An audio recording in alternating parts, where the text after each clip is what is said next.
everybody, and welcome to another Florida-friendly landscaping educational program. I once again have Dr. Bill Lester with me from the University of Florida IFAS Extension here in Hernando County. Welcome, Bill. Good morning, everybody. How are you?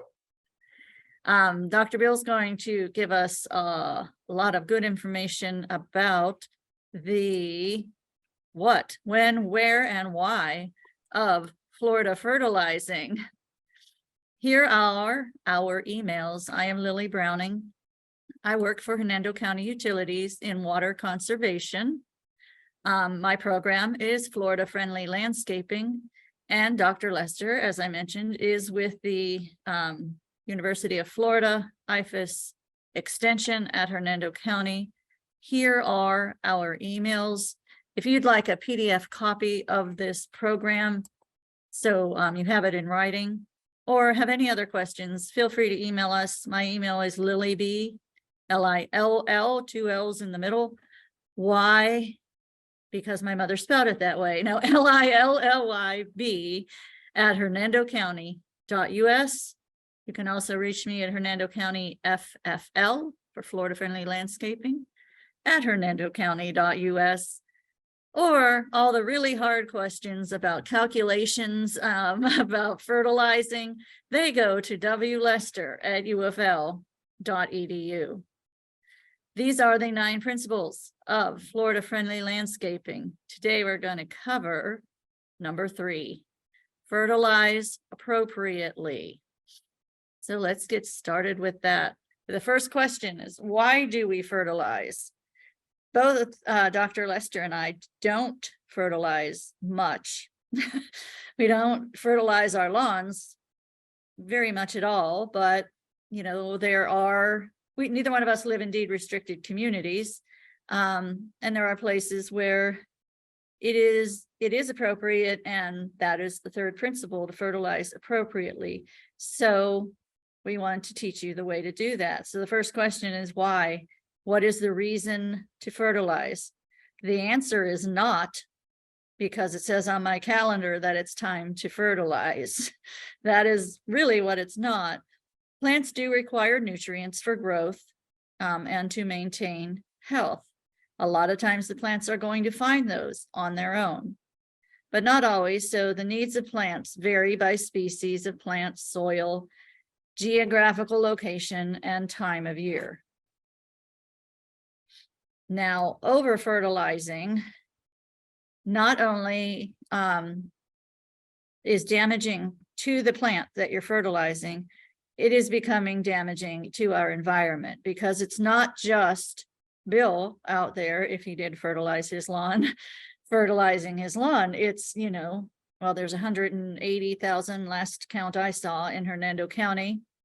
You know, if everyone went out there and just threw down a bag of fertilizer without following the bag's directions, without doing what is scientifically proven to be best for your lawn, what we end up having is excess nutrients. Your lawn is only going to take what it needs. Your lawn is not guilty of over-fertilizing, just like your lawn is not guilty of over-watering. It takes what it needs. If you have given it too much, then that just ends up damaging the environment. So improperly or excessively applied nutrients, especially nitrates and phosphates, can be a source of non-point source pollution.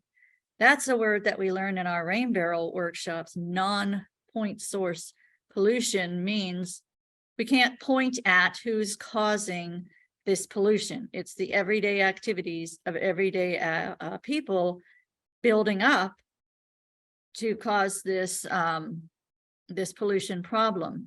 So then they usually end up in a water body. I am getting ready to get on a plane on Friday, and I always try to look out the window when I'll be leaving St. Petersburg this time, St. Petersburg or Tampa.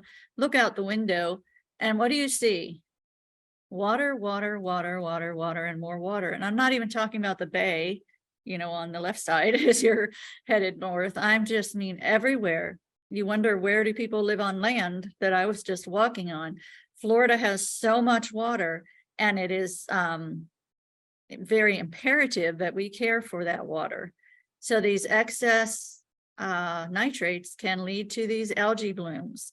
So that is why we are here to encourage people to fertilize responsibly. Here's some more pictures of what it looks like, on our Gulf.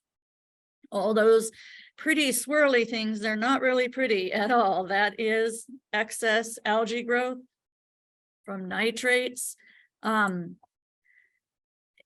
your lawn itself, if you have pest problems, excess growth can cause more pest problems, and the excess nutrients can create the runoff in our waterways and the pollution.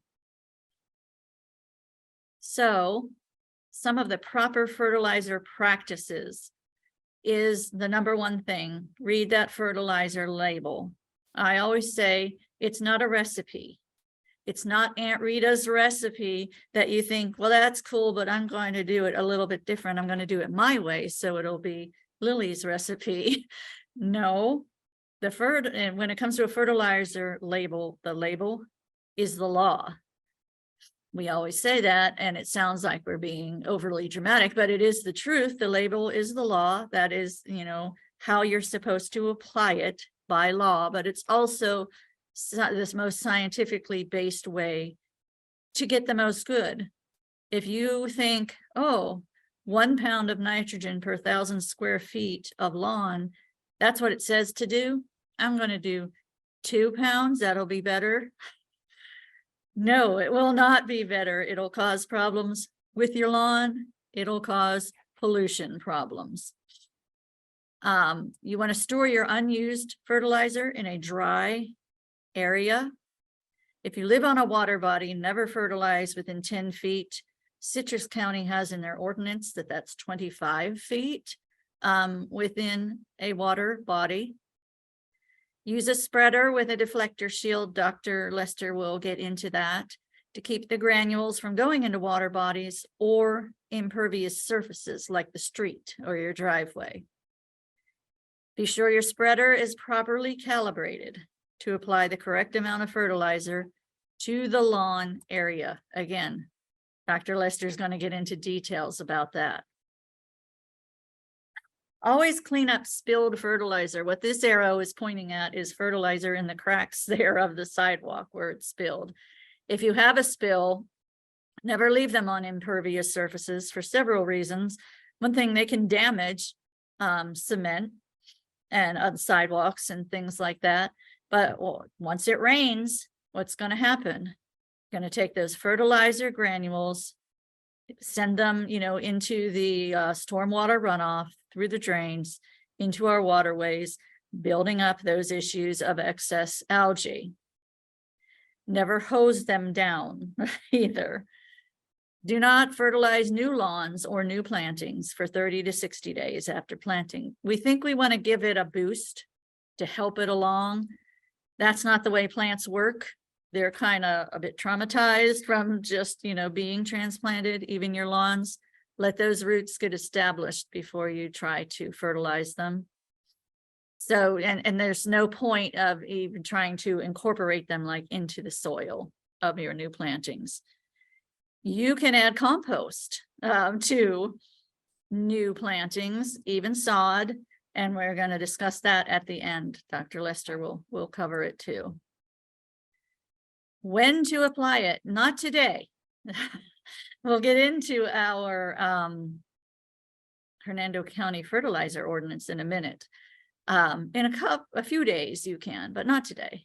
Time of year is a consideration, the climate, the soil type, the species and health of your grass, all these things come into consideration. And there is no point in fertilizing a lawn that looks like this in January. First of all, it's against our fertilizer ordinance. Second of all, that lawn is sleeping. It's taking a nap. It will not do anything with that fertilizer you try to put there. So all that's going to happen is it'll leach down into the soil, into the aquifer, or become pollution and stormwater runoff. You should only fertilize when your lawn is actively growing. And here in Central Florida, that's about April through early October. You don't want to apply it if a heavy rain is expected within 24 to 36 hours. Now your mind is jumping ahead and said only apply it when the lawn is actively growing. It's actively growing all summer, isn't it? There's not really a period of time all summer where you're not expecting rain within 24 to 36 hours. That's something else we'll address when we talk about the fertilizer ordinance as well. So what you want to do before fertilizing is check your local ordinances, and I will talk about that in a moment. Ask yourself, do my plants need fertilizer? Dr. Lester will reiterate that just fertilizing because you have it on your calendar, that's not the reason. Do your plants need it? And you can find that out by obtaining a soil analysis or checking out the looks of the plants. We do have a fertilizer ordinance here in Hernando County. So as of right now, as of this speaking on, what is today, April 29th, 2023, correct? It is March 29th. March 29th. 2023. Thank you very much. Getting a little ahead of yourself. March 29th, 2023. This is the way the fertilizer ordinance is written today. The reason I am hesitant in saying that is because we have people looking at it right now. It is being studied for changes. I'm not involved in that studying, neither is Dr. Lester, I don't think. Marginally. Marginally. Yeah. Do you think they're going to make this ordinance less strict? No. Over time, all ordinances in this area, whether it's fertilizer ordinance or watering restrictions, are just going to get stricter. Right. So as of today, still can't fertilize yet until Friday. Saturday. Saturday is April 1st. If you Saturday is have to April 1st. fertilize your lawn, you can do so on Saturday. Right. January 1st through March 31st is a blackout period for fertilizing, for homeowners to fertilize. They do allow professionals to fertilize who use slow release fertilizer only. What I anticipate happening from this study, but I'm not involved. What I anticipate happen, remember I mentioned, we said in the summer, there's never a period of time where you're going to go 24 to 36 hours without a rain. If I were to guess, I'm going to guess we're going to see June, July, and August added to those dates, potentially. So you'll have spring and fall when you are allowed to fertilize, but this is how it is right now. And really twice, Dr. Lester will tell you twice a year is probably plenty for all that you need. Yes.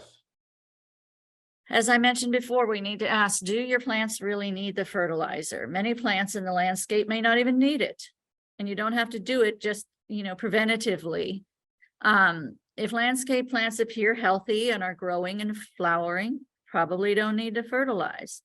If they're looking chlorotic, yellowy like this, check for a disease before you fertilize. The first thing we want to do, especially with lawns, when we see them not looking well, the very first thing we want to do, water them more. Water, water, water. When that doesn't work, we want to fertilize more. Fertilize, fertilize, fertilize. And it could be neither of those things were the problem. There could be an underlying disease, insect, or even wrong plant, wrong place. So you want to obtain a soil analysis really before you just decide, oh, it's time to fertilize. At least once a year, every few years. And you can do that through the extension office in Hernando County. Here's their information, their address and phone number. And what you do is they have a bag that the sample bags, and if you're doing your lawn, you go around and get like a conglomerate, little bits from all over your lawn, put it in there, tell them, okay, I want it tested for my lawn. You'll fill out a form, And then you will mail that to the soils lab at the University of Florida in Gainesville. What will happen next is Dr. Lester will get emailed a copy of your report, as will you. So when you get the report and you're like, I have no idea what this is saying, that's when you call Dr. Lester, or call the extension office on a Thursday when Master Gardener Bernie is there. He loves going through soil tests with you, and they'll be glad to explain to you what you may need, what you may not need. All right, Dr. Lester, I'm going to let you take over from here with selecting a fertilizer. Okay, when it comes to selecting a fertilizer, this is very important. You need to know exactly what type of plant that you're fertilizing. And obviously, you should have a good reason to fertilize. Like Lily mentioned earlier, you don't want to do it just because of spring, or just because it's April 1st or July 1st or a specific date. You want to have a good reason to fertilize, but certain plants need certain specific fertilizers. Other ones need a more general fertilizer.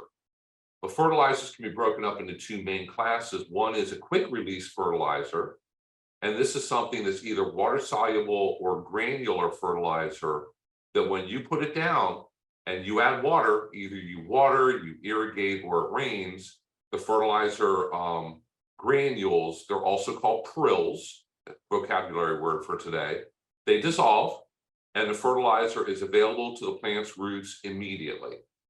Slow release fertilizers are fertilizers that take more time to dissolve, and any kind of organic fertilizer that you might purchase is generally a slow release fertilizer, because with them, the microbes in the soil, the bacteria and the fungi, have to break them down before the nutrients are available to your plant. So when it comes to slow release nitrogen fertilizer, this can also be called controlled release fertilizer. If you buy it, it says on the bag that it contains slow release nitrogen, because it tends to be more expensive. So they're not going to hide that information from you. They're going to put it right on the front of the bag. This product is more expensive because it contains slow release nitrogen. What happens is it dissolves slower and over a period of time, so it feeds your plants over a longer period of time. Next slide. With quick release nitrogen fertilizer, when you put it down and it dissolves as soon as you water it in or it rains, it's available to your plants right away, and your plants get a big burst of nutrients that your plants could take up. Like Lily said, your plants are only going to take up so much.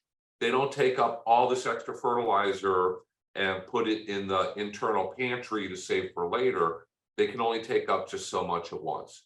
And then once that fertilizer is gone, either it's washed away or it's leached down through the soil. It can volatilize and go back to the atmosphere. There's a lot of different places that fertilizer could go.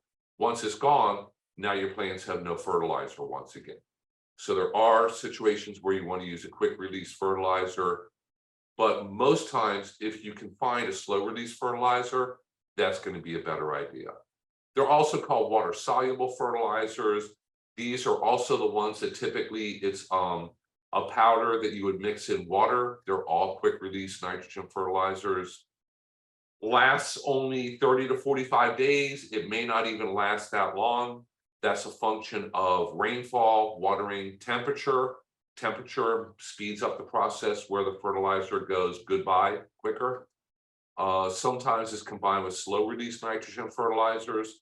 So you get a combination of the quick release and the slow release to last for longer. And a lot of different fertilizer ordinances restrict the percentage of quick release nitrogen that can be applied to your turf grass. So very important.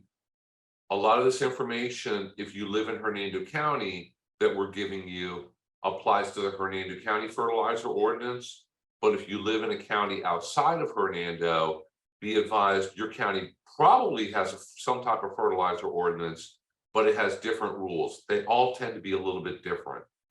Not trying to confuse people, but each county makes their own fertilizer ordinance. So what's in your fertilizer? Every fertilizer bag has the 3 big numbers on the front of the bag. The first number is the percentage of nitrogen. Second one is percentage of phosphorus. Third one is percentage of potassium. And these are nutrients that most plants need in large amounts. And this varies plant by plant. So they're called macronutrients. They usually contain secondary macronutrients, which plants need in slightly smaller amounts, things like calcium, magnesium, and sulfur. Next slide. But micronutrients are very, very important for certain plants. These are all things that all plants need, but in very tiny amounts. And some plants really need them, and they get really unhappy if they don't get them. So things like boron, chlorine, copper, iron, manganese, molybdenum, zinc, they're all required by plants in smaller amounts. And I can give you a little quick preview on two plants that it's very, very important they get the right micronutrients. Palm trees.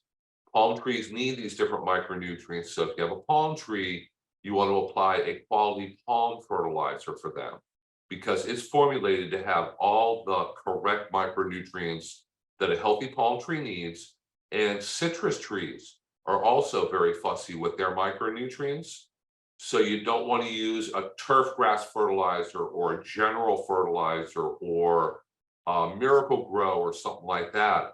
For citrus trees, you want to use a quality citrus fertilizer because it's going to have the micronutrients that citrus trees need. Next slide. So like I kind of mentioned, organic fertilizers are very good. They're very important, but they're pretty much always slow release. These are fertilizers that come from broken down or composted plants, animals. A lot of times they're byproducts of other processes. Things like bone meal and blood meal come from meat processing plants. Feather meal obviously comes from chicken processing plants. Soybean meal is a common ingredient. Other basically plant waste that was when plants were processed for soybean oil or something like that, they take the plant waste that was left over. And many of these ingredients or different components contain micronutrients and nutrients, and they're going to be valuable for your plants, but they tend to be slow release and they have to be broken down in the soil by the bacteria. So if you add an organic fertilizer today, your plant will not take it up this afternoon. It's going to take some time for it to break down, but it makes the nutrients available to your plants slowly over a period of time. Some organic fertilizers can contain a lot of phosphorus, but generally they all tend to have very, very small numbers. For example, the picture of the black cow, that's just composted cow manure, 0.5, 0.5, 0.5. Not a whole lot of fertilizer ions in that bag, but it can be valuable for your soil in other ways other than just adding nutrients for your plants. Next slide. So inorganic fertilizers are made in fertilizer production plants. They're made from ingredients that are generally dug up from the ground or taken from the air. The way that they get inorganic nitrogen is from the air, because the air around us is about 70% nitrogen, but it has to go through a chemical process to break it down, turn it from air into ammonia, and then from ammonia into different types of nitrogen fertilizers. Then it has to be turned into the prills or the little granules, and then it becomes a bag of fertilizer. So they're synthesized from inert materials. They generally are quick release, but there are some forms that are slower release. And when we use the term organic and inorganic when it comes to fertilizers, a lot of times the term organic only means that it contains carbon in the molecules. So it's not necessarily all natural. Certified organic, things can get a little confusing about what would be considered a certified organic fertilizer and non-organic fertilizer when it comes to raising vegetables. Next slide. So when you're selecting fertilizer, like I said, the most important thing is the label. So don't look at the picture, don't look at the happy grass on the front of the bag or anything. Look at the numbers. and look at exactly what is in that fertilizer. And you're also going to be interested in where it came from or what the ingredients were.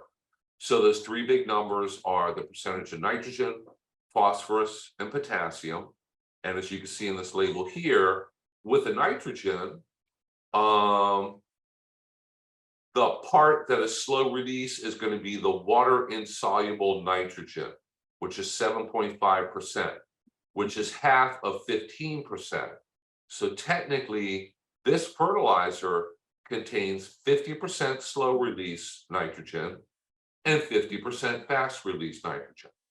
So you can get a lot of information from a fertilizer label if you just kind of read it clearly and know a little bit about what you're looking for. It's not always necessarily intuitive. I can look at a label and gather a lot of information about what is this made from? Is it fast release, slow release? Does it have any micronutrients? This one does contain magnesium, sulfur, boron. So this is going to be a good possibility depending on what you're fertilizing. Next slide. So when you're selecting a fertilizer, as a general rule, if you're looking to fertilize your lawn, you're going to be looking for a turf grass fertilizer. You want to find something that has 30% or more slow release nitrogen. That way your grass has that fertilizer over a longer period of time instead of just kind of feast and then famine for a couple months till you fertilize again. Turf grass needs very, very little phosphorus, that middle number. So if you get turf grass fertilizer that has 0 for a middle number, don't think that you're not getting your money's worth. That would be a very good fertilizer, and a lot more of them are available now because phosphorus is a pollutant when it gets loose in standing water. Free phosphorus amounts in parts per billion, not parts per million, but parts per billion. Tiny little amounts in a body of water can trigger algae blooms. So phosphorus, we really want to be careful to keep that out of bodies of water. So it's just fine to pick a fertilizer with a 0 for that middle number for doing your lawn with. The exception to that is when you're putting down sod for putting in a new lawn. Your grass has to have free phosphorus for that grass to root. But almost everybody's soil here in Central Florida does have plenty of phosphorus. Our soils tend to be, plentiful and free phosphorus, so that's not an issue for most people. Very important, you want to choose a fertilizer that's labeled for the type of plant that you're fertilizing. So if you want to fertilize your lawn, look for turf grass fertilizer. If you want to fertilize your palm tree, palm fertilizer. Citrus fertilizer. Azaleas, look for azalea fertilizer, because it contains ingredients that are going to make the soil a tiny bit more acidic, and azaleas need that because they need to grow in acidic soils. So don't use azalea fertilizer for fertilizing your lawn or your palm trees. You want to get the right fertilizer for the right plant that you're fertilizing. Next slide. So over-fertilizing can cause a lot of problems. Plants can develop toxicities with certain nutrients if you add way too much of them. So it can cause damage to the leaves. Trying to analyze and figure out different nutrient toxicities can be really tough. Usually what it does is causes a very damaged or dead plant. Trying to analyze deficiencies, we can do that from looking at leaves. We can get a ballpark idea of what nutrient it's deficient in, but it's not really easy or simple. So too much fertilizer is not a good thing for your plants. There is such a thing as too much with fertilizer. Next slide. So we advise people here in Florida to avoid the weed and feed mixtures.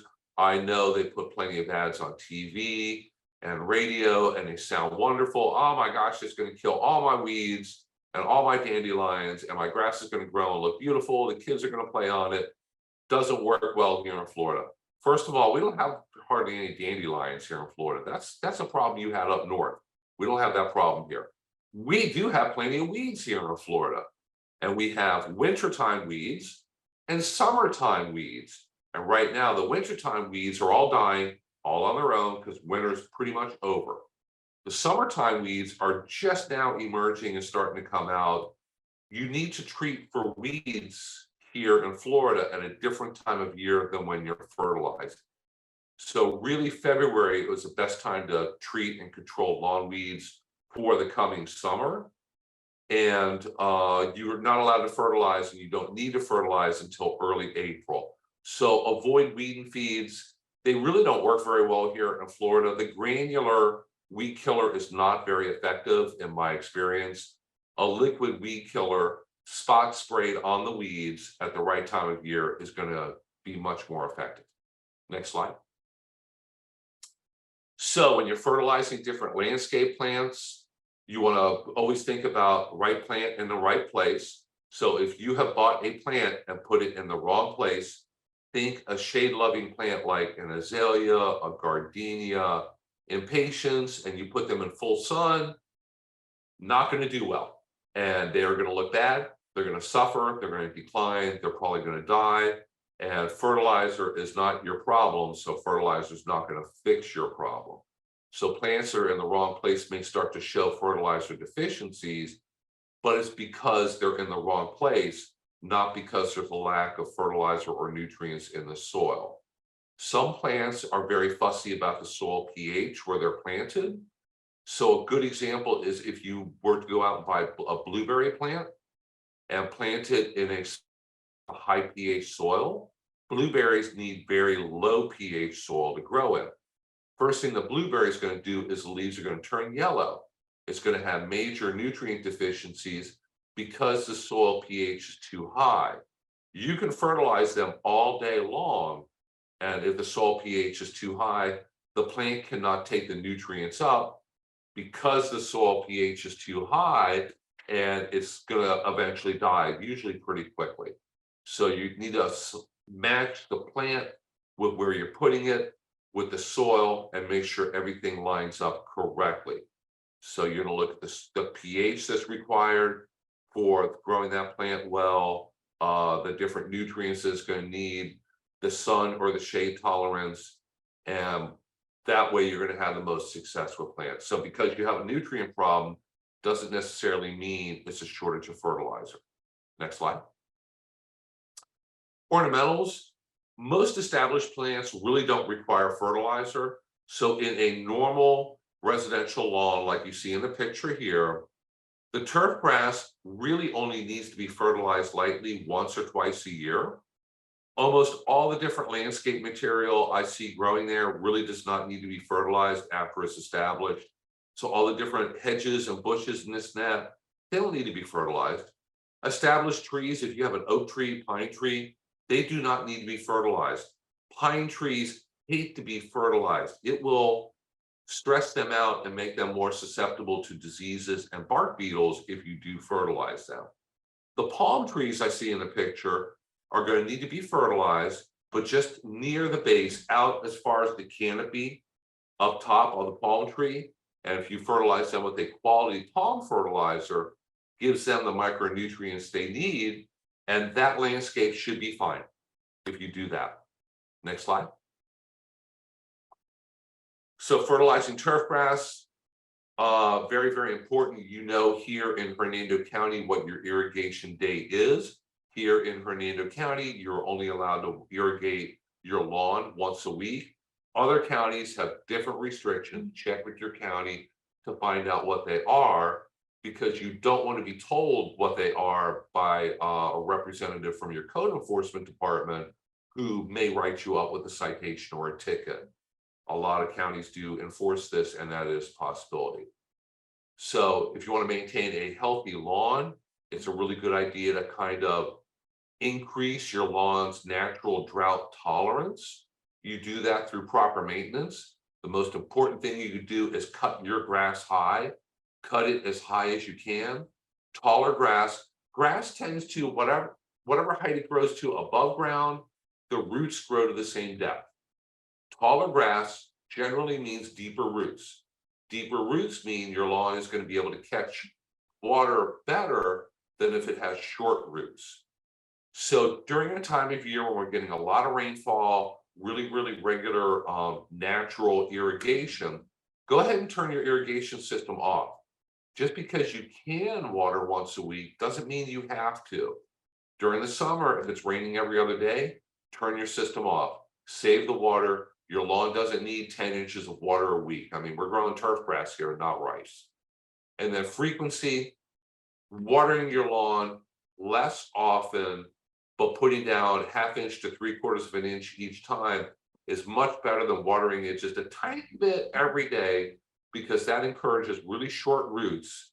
And then if we go into a really serious drought or dry period, your lawn is going to really struggle then because it is not very drought tolerant. Next slide. So when you're trying to figure out just how much fertilizer you're going to put down on your turf grass in your lawn, what you need to do for starters is get a ballpark idea of how many square feet is my lawn. I don't know mine off the top of my head, but it's pretty easy to figure out. You're going to measure the property, and you don't have to get out there with a ruler or even a tape measure. If you want to be more accurate, you can, but you can just walk it off and get a ballpark idea. So you're going to measure the property and calculate the square feet footage of your turf grass, not including your house, because that doesn't get fertilized, and not including the different flower beds, sidewalk, hardscapes, driveway, things like that. So measure the front, back, side yard separately, and then you can add it all together to figure out how many square feet I have to fertilize grand total, so you know how much fertilizer to go out there and buy. You don't want to go out there and buy 20 bags when you only need 1 bag, because now you have to store 19 bags. Fertilizer is not cheap nowadays, really nothing is. So easiest way to do this is just draw out a little diagram of your house and your yard in general.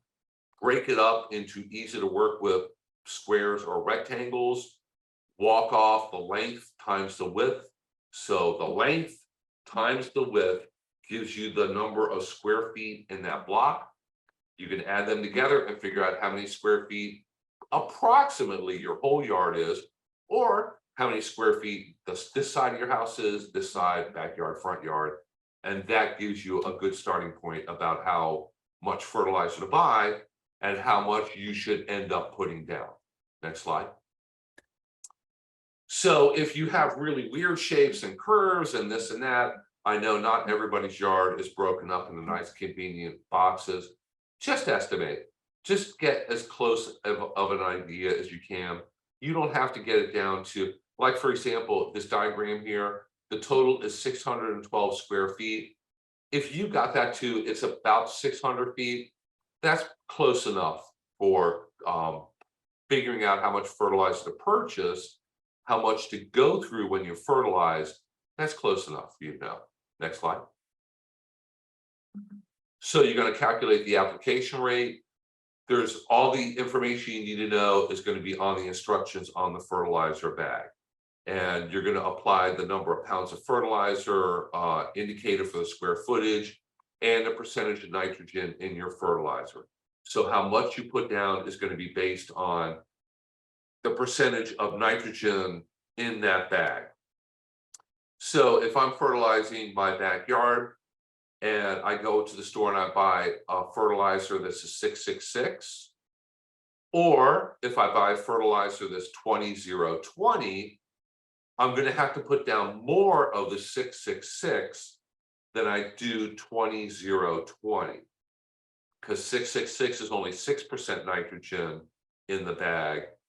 20-0-20 is 20% nitrogen. So how much you put down volume wise is dependent on the concentration of nitrogen in your fertilizer. And there should be charts on the fertilizer bag, the fertilizer label, that gives you an idea of how much you're going to put down. It's generally broken up into 1,000 square feet. So you're going to want to put down X number of pounds of this fertilizer for every 1,000 square feet. And if you know about how many square feet you have, you could do the calculations from there and get an idea of how much to put down. Next slide. So when you're applying the fertilizer, there's 2 different types of spreaders you can get. One is a broadcast spreader. That's when you roll it along, it shoots the fertilizer out about 5 feet in each direction. The other type of fertilizer is a drop spreader. And that, when you push the handle, opens the little holes at the very bottom and just drops the fertilizer or whatever you're applying straight down.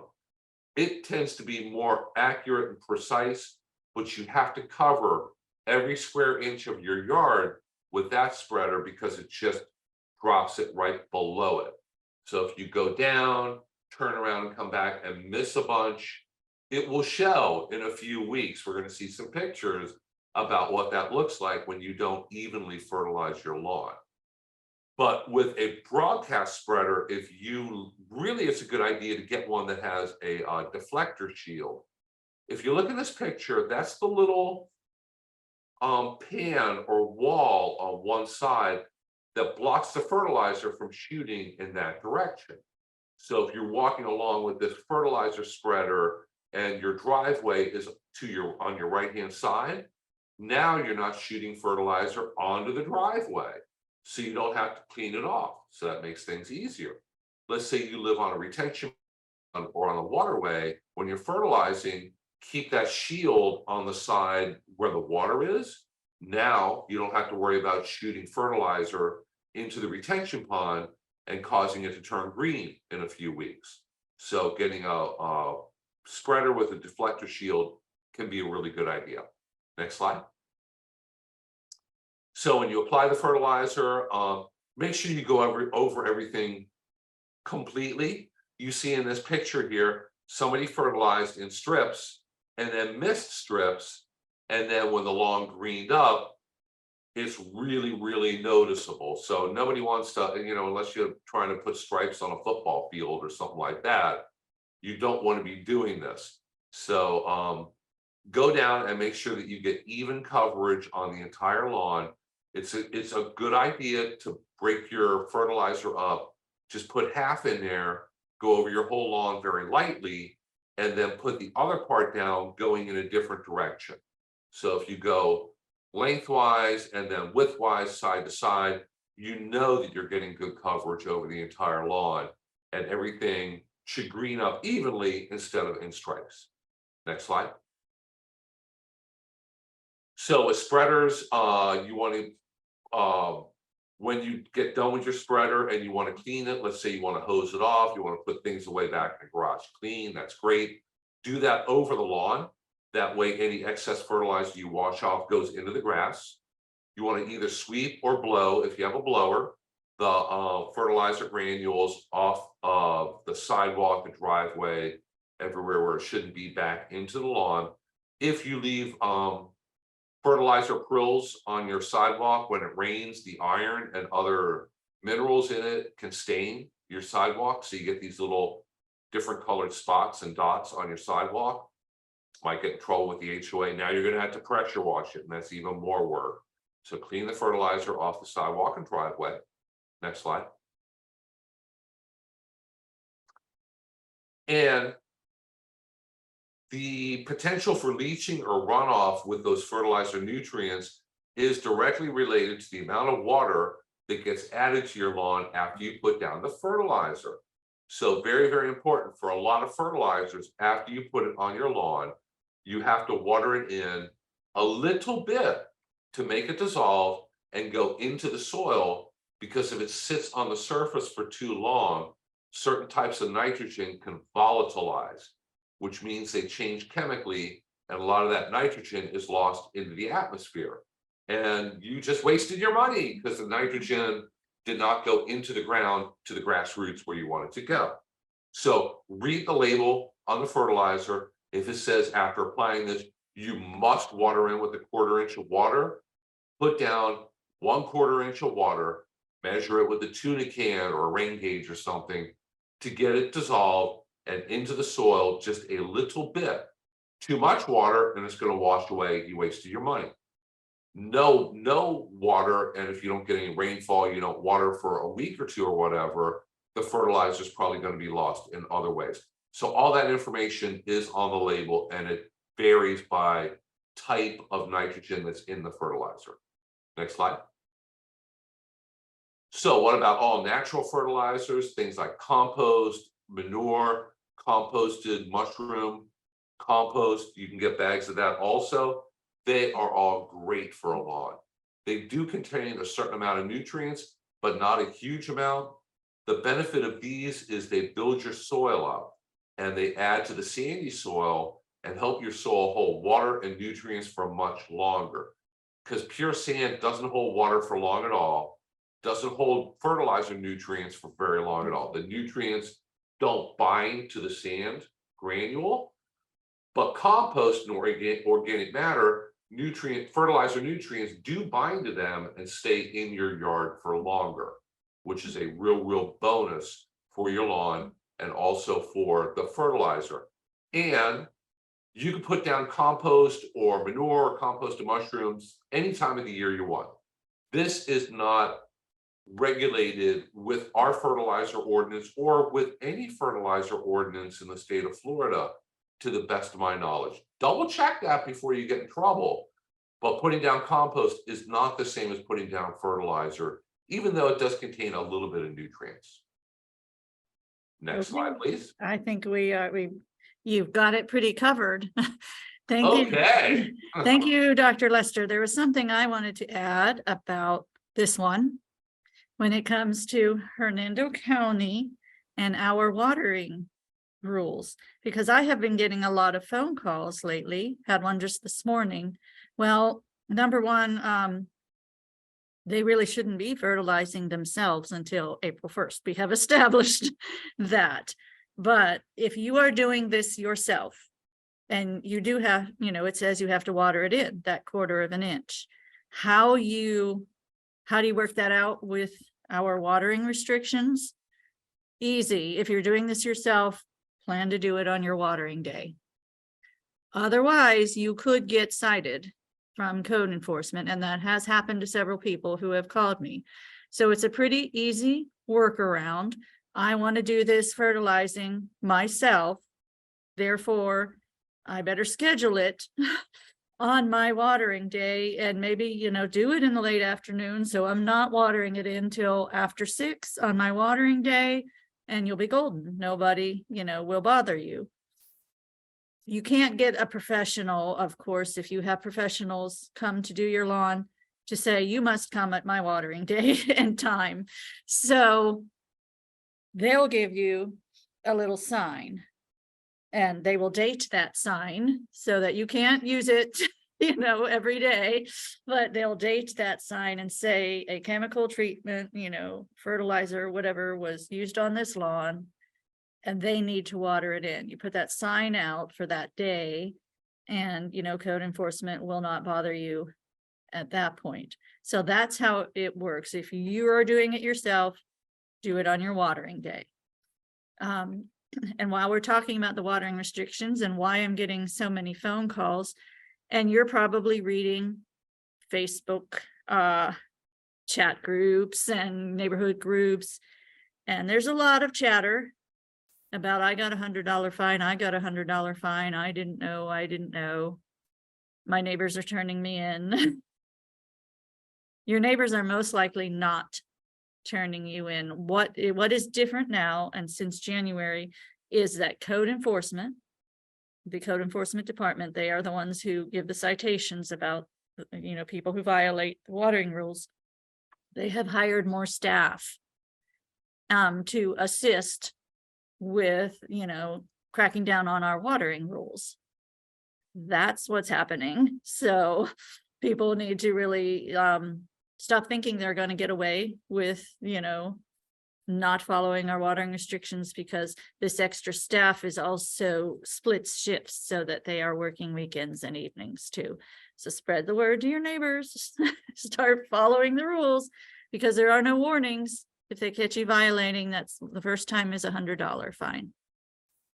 So thank you very much, Dr. Lester. Here are some. Yes, here are some of the resources. There's a lot more, but I didn't want to overwhelm you with the resources. So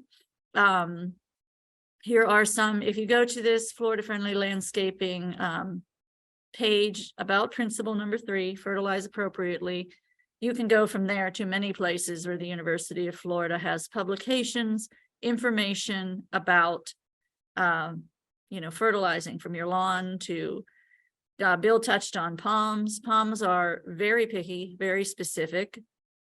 They don't like your lawn fertilizer. They're not going to be happy just with what you give your lawn because nitrogen isn't their thing. It's your lawn's thing. It's not the palm's thing. The palm needs some, obviously. I think every living thing needs some nitrogen. Yeah, If you give it as much as the lawn needs, you'll have an unhappy palm. Bill has his boss, Jim Davis, is our local palm expert. And I know he is very particular about the type of palm fertilizer that you get. Even if it's called a palm special, he says some of that is still not the high quality that you mentioned, Bill. So if you're looking for the right type of palm fertilizer, give the extension office a call to help, guide you in that. We mentioned the soil testing.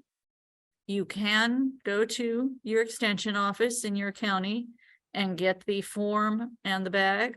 Or if you don't want to do that, you can download the form right here from the University of Florida. Use a paper lunch bag, something like that. They don't really like plastic baggies, do they, Bill? With the no, because right. a plastic bag holds the moisture in, and Right. when they get your soil sample, it's going to be all nasty. Right. So you don't have to go to the extension office if you have some paper bags. You can download the form and do it from there and then get the same results emailed to you and to your extension agent.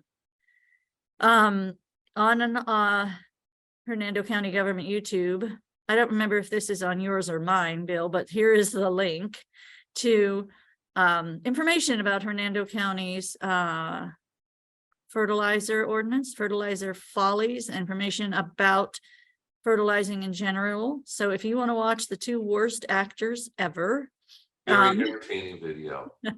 and be entertained, that's where that front picture came from when I said, why fertilize? And there was a gentleman sitting there with a bag of fertilizer looking confused. He was one of our actors in that.